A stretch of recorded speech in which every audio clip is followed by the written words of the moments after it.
Welcome to eDiscovery Leaders Live, where I get a chance to chat with luminaries in eDiscovery and related areas. This broadcast is sponsored by Reveal Brainspace, the industry's leading AI eDiscovery platform. Don't forget to subscribe to watch me, George Socha, weekly with leaders in eDiscovery. Thank you for tuning in.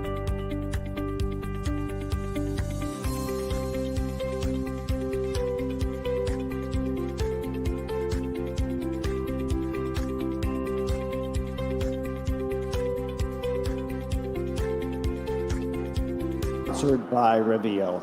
I am George Socha, heading up brand awareness at Reveal. This week we are broadcasting live from Legalweek 2024 in New York City. On each episode of eDiscovery Leaders Live, I get the chance to chat with luminaries in eDiscovery and related areas. Past episodes are available on the Reveal website. Go to revealdata.com, select resources, then select eDiscovery Leaders Live. Our guest on this episode is Rich Robinson. Rich is the Director of Legal Operations and Litigation Support at Toyota North America. Rich, so happy to have you here. Thank you, George. It's always happy to be here with you. It is great. Anyway, there are a couple of things I'd like to talk about with you here. Let's start with the broad topic of mentorship. Oh, great. Yeah. Mentorship is so important to me. It's really part of the reason why I come to events like this, is to meet people who are sort of new to the space. The networking is so important. It played such an important role in my development, right? Meeting people at events like this and leaning on them for my, personal growth, for benchmarking on new technology and who's using it and how they're using it. I just think it is so important. And some of the people that are coming to events like this are new to the space and don't have the connections that we have. So I feel like it's an imperative. It's a personal imperative for me to reach out and meet the new people in the industry and be available to them for their growth and for their knowledge. So if someone is new to the industry and sees you walking down the hallway here, should they turn their head away or down and quietly walk past because they're not going to bother the great Rich Robinson? No, I hope that I give off the energy that is inviting to people. I do. I love meeting new people and it can be a little bit difficult walking through the vendor hall and getting stopped every 10 feet, but it's also really fun. I just love meeting new people and hearing about their stories and how they got into the space and the struggles that they're dealing with, because it's we're all dealing with the same things. You can't even sit up here and talk without having to wave to people, which is great. Yeah. So I'll take this from two directions. Yeah. First, if you are the person hoping to obtain the benefits of being mentored, how can you best accomplish that? One, through events like this, but two, more broadly. Yeah, I think that LinkedIn is a great resource. It is helpful to look for people who are in similar situations to you or are in roles that you see as being your goal. Right. There are people who are doing exactly what you want to do in the business. And if you seek them out and reach out on LinkedIn for a connection, I think that's a great starting point for identifying who your mentors can be. A one-on-one question on reaching out. Yeah. Should you reach out and simply send an invite or maybe add a message to the invite? Yeah, I think it's always helpful to add a note, right? When you're, especially in those situations, when you're looking for mentorship, it's helpful to say, listen, I'm in this position, I just started this new role, or I'm really interested in getting into the space and I just love what you do, I love your voice, or whatever it is, to add a little bit of additional information. I feel like this is such an incredible community, both on the e-discovery side and the legal ops side. I've been in the e-discovery space for 25 years now. Legal ops, less so, maybe about 10 years, but both the industries, I feel like the communities are so warm and so inviting, and so many of us are open to those connections. But people are afraid to reach out. Like, I don't really know you that well, and I'm not sure, and is it okay? And I just would encourage anybody who's thinking about it to find those connections, make that connection through LinkedIn, add that note saying what your hopes are and where you are currently, and just follow through. Now let's look at it from the flip side. Yeah. The person being asked to help out. Yeah. Or the person wanting to be asked to help out.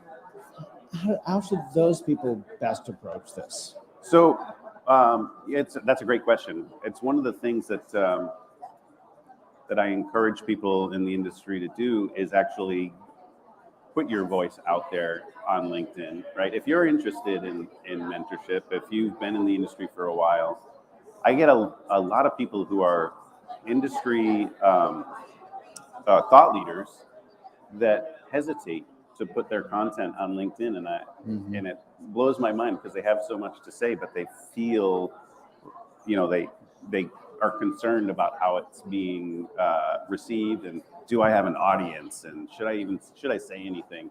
And I constantly, it's one of those hashtags that I use all the time on LinkedIn is get out there, because there is an audience for your voice, right? You have something important to say. We've all been through a great deal, so it's really important to put your name out there and get your voice heard.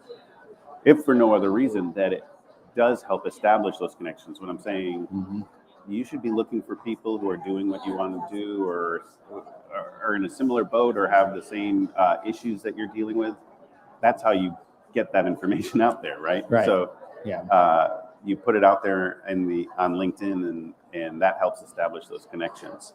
So if you're, and certainly, I mean, if you're open to mentorship, I think you should be putting it out there directly, right? You don't have to hint around it. Say, I'm interested in giving back. You don't need to be coy about it. No, you do not need to be coy. Yeah. Exactly. What might a successful mentor-mentee relationship look like? And I know there's not one model to fit all people. Right. Yeah. I think one of the things that a mentor can do is help their mentee get additional connections, right? Plug them in to the industry. There are a lot of great benchmarking in industry groups that are outside of these organizations, right? There are whole groups of like-minded e-discovery and legal ops professionals that meet on a regular basis, just via a Teams meeting, or even at events like this. We have meetings that we get together outside and just chat and catch up, and plugging new people, new mentees into that space is a major, a very important piece of it. But I'll tell you, one of the things that I think is most important for the mentor-mentee relationship is that it lasts forever, but it doesn't have to be, we're going to meet monthly forever, right? The whole point is that you bring them in, you raise them up, and then you let them move on to the next thing. Yeah. Because you're, I say my career is a jungle gym. It's not a ladder. I'm not constantly moving up. I'm constantly moving in different directions. So I encourage people to pursue what their interests are, even if it means moving outside of e-discovery or legal ops. Cybersecurity is an interest, privacy is an interest, whatever it is that really draws you, you should pursue it. And maybe the best thing I can do as a mentor is encourage you to get into that next phase of your career. Let's change direction here, Okay. Not just a little, but a lot. Okay. This Legal Week might as well be called the Conference of Gen AI. Yeah. Gen AI is everywhere. Yeah. Someone was saying, I'm just waiting to see the Gen AI coffee machine at someone's booth. Well, that's not a bad idea. Yeah. I don't know quite if I what could it just would walk up and it would mean. give me what I wanted without me even having to tell it. It would be Yeah. wonderful. So let's not talk about the present state Yeah. Gen AI because it's really early days. Yeah. Let's talk instead about what you see as the potential future or futures of Gen AI. Yeah. That's what I like to talk about. I consider myself a futurist, right? I think about what the future of technology and the future of the legal technology space in particular is. And I think Gen AI has a potential to play a really big role in that. We talk about, and if you walk out on that vendor floor, there's a lot of talk about large language models and generative AI and what it can do, but it's not really integrated into the process yet. It's really introductory level, and I think that there are some great potentials around utilizing generative AI to do some pretty amazing things in the space and make e-discovery as well as a lot of the areas of legal operations more efficient and cost effective. Is there a future where Gen AI does doc review for us without lawyers? I don't see that. But there certainly are potential scenarios where the lawyers act both sides, right? Plaintiff's counsel and defense counsel can use generative AI together for a more transparent process. And I see a future where 26F conferences can be more about prompt engineering than they are about keyword searching, right? So if you could potentially identify some, 2 or 3 key custodians and say we're going to use Gen AI to identify make a first pass collection, and both plaintiff's counsel and defense counsel can do some prompt engineering discussion to say, well, what are we going to use to identify what that first set of documents is? I think that's a potential starting point for the future of. So that sounds like prompt. Oh, okay, this is going to sound a little awkward. But prompt engineered prompts. Yep. As a replacement for both interrogatories or as an additional set of somehow. Absolutely. The rules don't allow for this yet, but an additional set of interrogatories, an additional set of document requests, but one's designed to fit specifically with Gen AI capabilities. Yeah, I think that makes perfect sense, right? Again, we talked about this yesterday in the session that we did together, but Gen AI is a potential tool in the tool belt of discovery. Right. So it's not the end all be all. It's not like it's going to we're going to have Gen AI robots replacing lawyers. It's that it's going to be the attorneys and the counsel that leverage Gen AI are going to be better suited. They're going to be faster, more cost effective, and they're going to be more desirable than those who fail to embrace the technology. Now, what about the potential flip side, the weaponization of Gen AI in the discovery and litigation process? Right. And that is absolutely a concern because, as we know currently anyway, Gen AI is the cost model is not really conducive to the speedy, just cost-effective completion of discovery, right? Although at this point we don't even really have cost models, we have thoughts about cost exactly, models, right? Exactly. But the early analysis that we've received is that it's not designed to be able to look at large volumes of data and make decisions about that data. Now that's a discussion we could spend at least another half hour. I know, we really could, yeah. But I don't think we have the time no. for that today. But it is very much an issue. Yes. So, I mean, we've the seen issue spotting front, definitely. Yeah, we have seen the weaponization of tar. Yep. Right.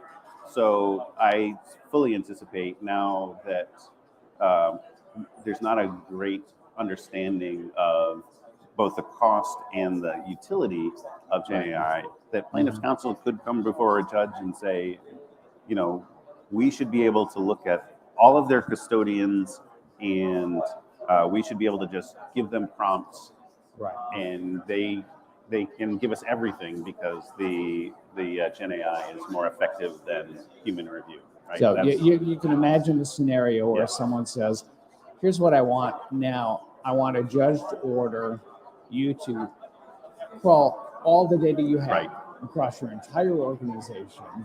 Yes, that is absolutely, I mean, it would be ideal, honestly, if the model was correct, to be able to put Gen AI in the far left of the EDRM, right? If we can put Gen AI in information governance and apply that technology to search, that would be wonderful. But it's just not reasonable at the moment. Right. With an emphasis, I think, on at the moment. At the moment, right. Yeah. I mean, certainly we anticipate that the cost models are going to go down, that the computing cost is going to go down. But that's not where we are right now. Yeah. So we got just a few minutes left. What about the potential uses of Gen AI on the legal operations side of things? Yeah. I mean, certainly it just makes a lot of sense in the CLM space, right? To be able to build new contracts based on prior contracts, all of that, it makes a ton of sense. Using Gen AI in the vendor spend management category to be able to query against invoices, thousands of invoices. While at the same time, law firms in particular are using Gen AI to more carefully curate and structure their billing entries. Well, that's what exactly, right? So I've had this. I had this conversation with Jeremy Burge recently, where I said, I'm going to use AI to analyze the bills of my law firms, right? And he said, I'm going to use my AI to change the bills, the invoices, so that it can bypass your AI. So you're going to have a Gen AI billing entry arms war. That's exactly right. Well, on that positive note, I think I'm going to draw this session to a close. Rich Robinson is the Director of Legal Operations and Litigation Support at Toyota Motor North America. I am George Socha. This has been eDiscovery Leaders Live, hosted by ACEDS and sponsored by Reveal. Rich, George, thank you as always a pleasure. Always thank you so much.